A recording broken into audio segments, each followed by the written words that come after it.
Hola amigos, bien, miren, hoy se me antojaron hacer unas memelitas y aquí preparamos unas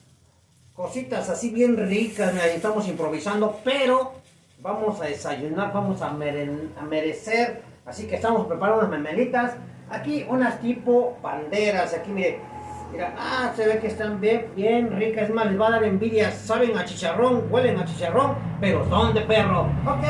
vamos a seguir preparando, bye.